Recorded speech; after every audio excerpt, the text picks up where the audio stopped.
माननीय सभामुख महोदय, हामी यो सिमानाको विषयमा हाम्रो निरन्तर आवाज जे थियो त्यही यथावत नै छ। प्रधानमन्त्रीले जवाब दिनु भन्न चाहन्छु।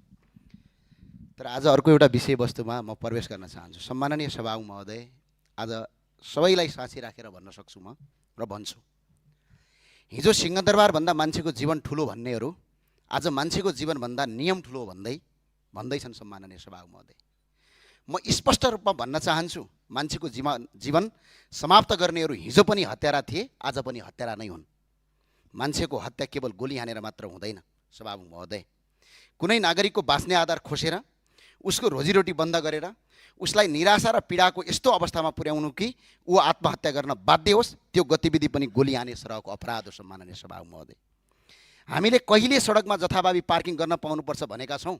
यदि कसैसँग दम र हिम्मत छ भने संसदको रोस्टममा हेरियोस्। सम्माननीय सभामुख महोदय, संसदको रेकर्डमा हेरियोस्। हामीले कहिल्यै पनि जथाभावी सडक पार्किङ गर्न पाउनुपर्छ भनेका छैनौँ। यस्ता भ्रात्मक अल्गोरिदम फैलाएर मान्छेको चरित्र हत्या गर्ने काम तत्काल बन्द गरियोस्। सम्माननीय सभामुख महोदय, हामीले त यति मात्र भनेका हौँ, प्रहरीको रुखो अमानवीय र अपमानजनक व्यवहारका कारण कुनै नागरिकको आत्महत्या गर्न बाध्य नहोस्। कानुन सबका लागि बराबर हो। सम्माननीय सभामुख महोदय, ट्राफिक नियम उल्लङ्घन गर्दा सर्वसाधारणलाई कारवाही हुन्छ भने सिट बेल्ट नलगाई गाडी चलाउने गृहमन्त्री र प्रधानमन्त्रीलाई चाहिँ कारवाही किन हुँदैन? सम्माननीय सभामुख महोदय, न्याय सबका लागि बराबर हुनुपर्छ।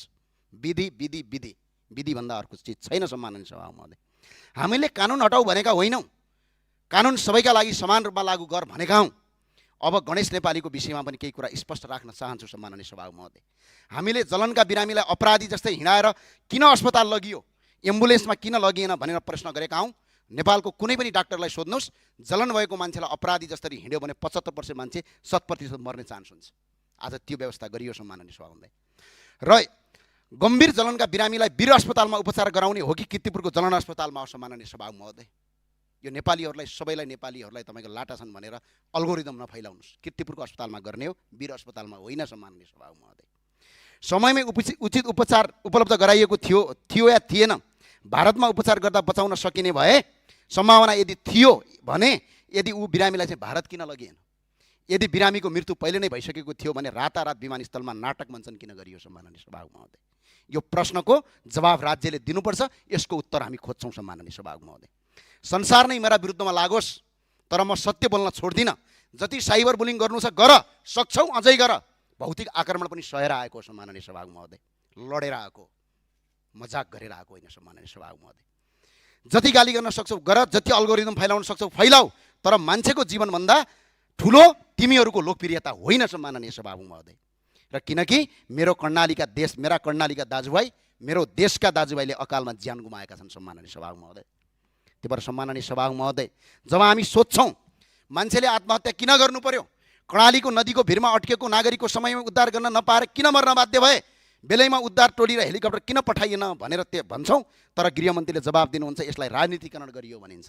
तर सम्माननीय सभामुख महोदय, वास्तविक राजनीतिकरण भनेको के हो भन्ने कुरा आज संसदमा स्पष्ट भन्न चाहन्छु। पानी बाँड्न गएको हौँ भन्ने पोसाक लगाएका विद्यार्थीलाई ढाल बनाएर लासको सिडी चढ्दै राज्य सत्तामा पुग्ने गतिविधिलाई राजनीतिकरण भनिन्छ। सम्माननीय सभामुख महोदय, भिरमा अड्किएको मान्छेलाई उद्धार गर भन्नु राजनीतिकरण होइन। यो कुरा स्पष्ट बुझ्न आवश्यक छ। संसद भवन चाहिँदैन, संसदहरू चाहिँदैन भन्दै आगो लगाउने, तर पछि त्यही संसदको चुनाव लड्ने गतिविधिलाई राजनीतिकरण भनिन्छ। आफू पदमा हुँदा नहुँदा नेताको तलब सलब हटाउनुपर्छ, अगाडि पछाडि ट्विटी गाडी सुरक्षाकर्मी राख्न हुँदैन भन्ने, तर सत्तामा पुगेपछि आफ्नै अगाडि पछाडि सुरक्षाकर्मीको लावा लस्कर र घेरा लिएर हिँड्ने प्रवृत्तिलाई राजनीतिकरण भनिन्छ। आफै सरकारमा बस्ने, आफै आफ्ना कार्यकर्ता लगाएर न्युरो र सञ्चार माध्यम र कार्य र प्रतिपक्षका घर अगाडि अवैधानिक पार्किङ गराउने, त्यसको भिडियो बनाएर सर्वसाधारणले गरेको भन्दै अल्गोरिदम फलाएर मिडियाबाजी गर्ने गतिविधिलाई राजनीतिकरण भनिन्छ।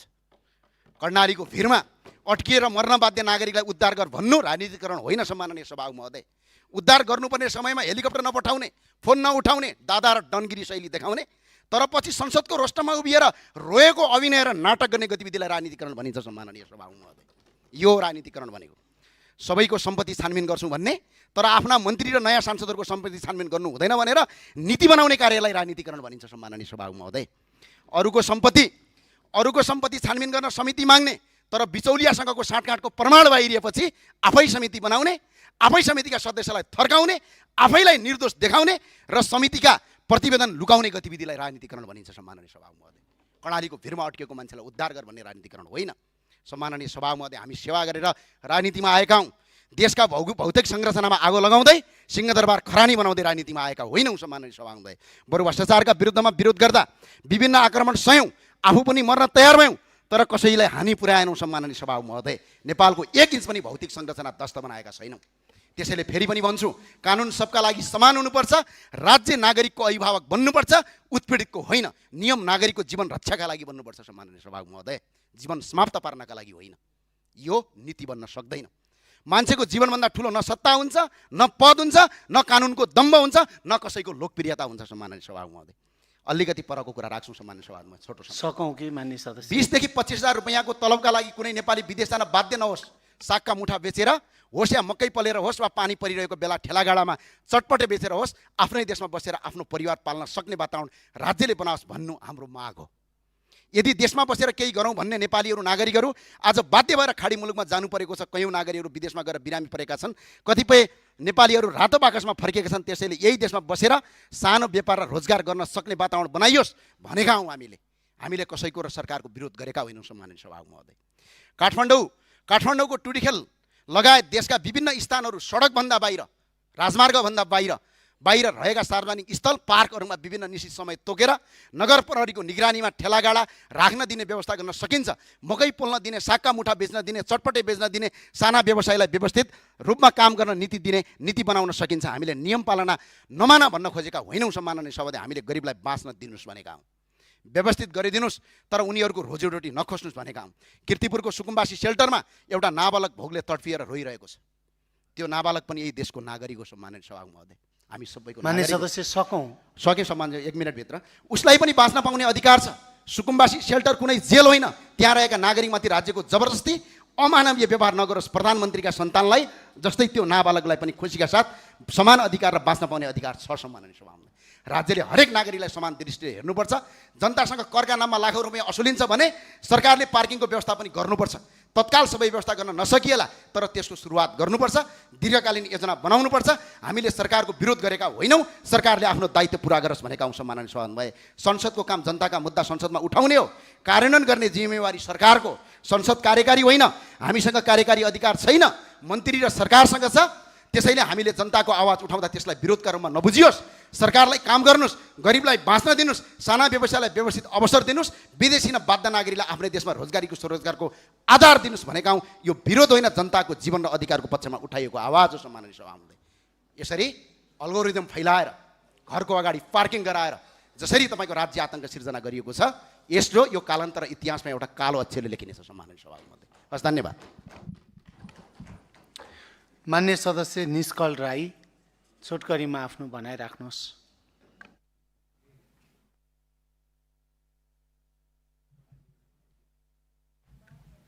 के भयो मान्य सदस्य, किन उठ्नु भएको? के को नियम आपत्ति मान्य सदस्य? नियमावलीको कुन नियम आपत्ति?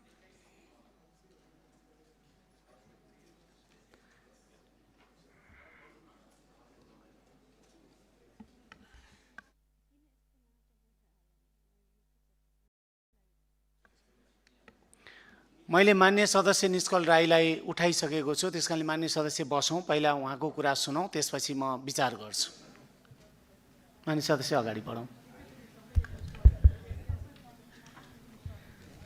सम्माननीय सभामुख महोदय, भागवतको 7औं स्कन्धमा एउटा उल्लेख छ, हिरण्यकश्यप आफूलाई अजय र सर्वशक्तिमान ठान्थे। उनको राज्यमा उनी बाहेक अरू कसैको पूजा गर्न पाइँदैन थियो। उनी बाहेक अरू कसैलाई ईश्वर मान्न पाइँदैन थियो। र जब उनकै छोरा प्रहलादले प्रश्न गरे, सत्य बोले, त्यो प्रश्न नै अपराध ठहरियो। बाबुले छोरालाई डराउन खोजे, डुबाउन खोजे, हात्तीको खुट्टा मुनि थिचाउन खोजे। प्रश्न गर्नु नै त्यो राज्यमा सबैभन्दा ठुलो पाप थियो। सभामुख महोदय, सम्झौँ त 2025 को सेप्टेम्बर ओली सरकारको सामाजिक सञ्जाल प्रतिबन्धको विरोधमा जेएनजी पुस्ता सडकमा उभियो। प्रहरीको गोली चल्यो, 77 जनाले ज्यान गुमाए। त्यही आन्दोलनले एउटा सरकार ढल्यो र अन्ततः सम्माननीय बालन शाहलाई 182 सिटको बहुमत दियो, जुन जेएनजीले अभिव्यक्त स्वतन्त्रता माग्दै सडक ओगटेको थियो। आज त्यही जेएनजी आफैले रोजेको सरकारको लाठी खाइरहेको छ। जुन युवाले प्रश्न सोध्ने अधिकार माग्यो, आज त्यही युवालाई प्रश्न गर्नबाट वर्जित गरिएको छ। यो के हो सभामुख महोदय? आज यही देशमा त्यही कथा फेरि दोहोरिँदैछ जस्तो लाग्छ। सुरक्षा घेराभित्र लुकेर हिँड्ने अनाधिकृत पात्रहरूको आतंक बढेको छ। प्रश्न वर्जित हुन थालेको छ। सभामुख महोदय, लोकतन्त्रलाई संस्थागत हुन नदिने एकपछि अर्को कार्य भइरहेको छ। सरकार निरङ्कुश बन्दै गइरहेको छ। सरकार सत्ताको उन्मादले हुनुपर्छ। म सबै त भन्दिनँ। विवेकशील अभियान, जेएनजी मुभमेन्ट, अभिव्यक्ति र प्रेस स्वतन्त्रता र नागरिक सर्वोच्चताका लागि लडेर आउनुभएका सत्ता पक्षमा बस्नुहुने माननीयज्यूहरूको मुखमा टेप लागेको छ। सभामुख महोदय, गणेश नेपाली मुगुका 25 वर्षीय युवा राइड सेयरिङ चालक, नगर प्रहरी बीचको विवादपछि उनले काठमाडौँको सडकमा आफूलाई आगो लगाए। उनको अपराध के थियो? गरिब हुनु, सडकमा काम गर्नु, वा राज्यसँग आफ्नो दुःख राख्नु? दुःखबाट बाटो रोजे पश्चात सरकारमाथि चौतर्फी प्रश्न उठ्यो। हामी प्रतिपक्षी दल, सञ्चार माध्यम, सचेत नागरिक समाज तथा सर्वसाधारण नागरिकले सरकारलाई प्रश्न गर्यौँ। एउटा नागरिकले आफ्नो ज्यान गुमाउनु पर्दा पनि सरकारले आत्मसमीक्षा गर्नुपर्ने थियो।